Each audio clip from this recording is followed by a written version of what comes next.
voices in your head saying that you're a failure.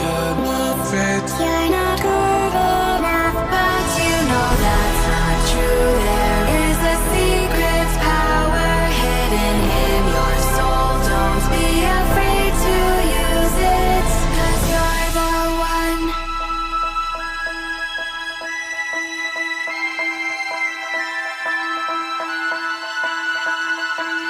You're the one. You're the one. You're the one.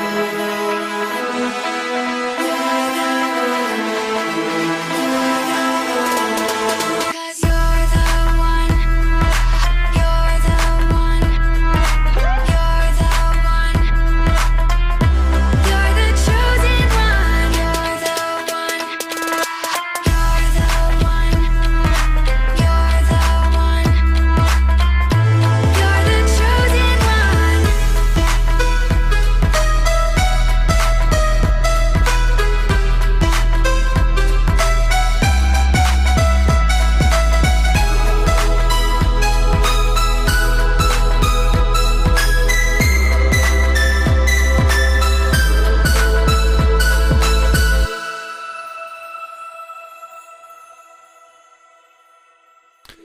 The last time,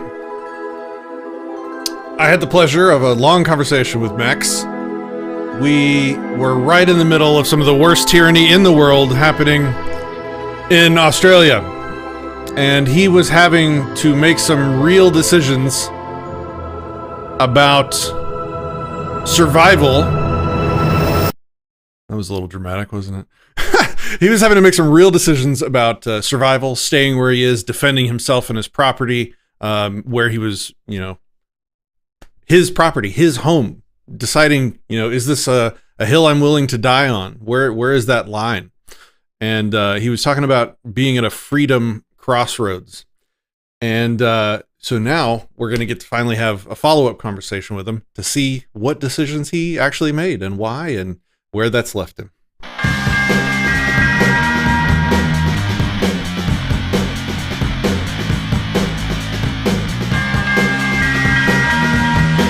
From Dallas, Texas, this is Anarchast. Greetings, Maximizers. Welcome back to Anarchast, your home for anarchy on the internet. I will be Patrick Smith. Today's guest is none other than Max Igan, a researcher, lecturer, author, radio host, and independent filmmaker and world traveler. Welcome back to the show, Max. How have you been? It's good to be here, brother. Thanks for having me on. You're looking well.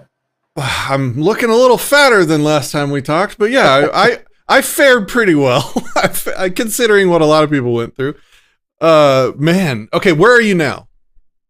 I'm in Mexico. I'm in Acapulco, where an Acapulco is held. I've been here for 15 months now, nearly 16 months. As you were just mentioning, I was having to throw up where I wanted to be, where I thought I would make my final stand. And I decided that, well, if they come for me in Australia, I'm simply not going with you. So it would be there. But I thought, well, no, I've still got a lot of stuff I'd like to say. So now I'm here in Mexico, and I've been here, like I said, 16 months.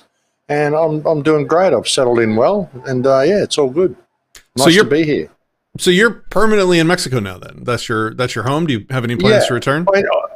I do intend to return to Australia. Actually, sometime this year, I want to go back for at least a month or two because I've got a lot of stuff I've got to sort out there. I don't want to just sort of vacate and leave all my stuff where it is. And, there's stuff I need to sort out. So I do intend to go back. But, yeah, I'm pretty settled here in Mexico. I've actually had a business fall into my lap and all sorts of stuff. So things are just kind of working out here. It's all fitting into place and nothing I've really planned. But, yeah, I'm happier than I've ever been, I think. Wow. Okay. Well, I'm happy that our story that we began last time we talked had a good ending. But I want to go through the story a little bit more. After we talked, you were still just not sure on what you were going to do or which decision you were going to make. What made that decision for you? Intuition, mainly. I was just having feelings that I should get out of the country. Things were bad. Things were going to happen if I didn't. And I booked airline tickets and went right up as far as clicking enter and just click cancel at the last minute. And then a week later, I did it again and thought, no, I'll do it. And I did it, and I booked the ticket, and I was gone 2 days later. I just feeling, it was almost like something was pulling me from my solar plexus. You've got to get out of the country. And I left Australia. I went to the United States. I was going to do a whole bunch of stuff there, but I thought, no, I've got to get out of the United States and get to Mexico. So I only stayed in the United States for 3 days, and I went to Mexico. The 2 days after I got to Mexico, they changed the visa requirements. So had I waited, I only would have got a 30-day visa and not a 6-month visa.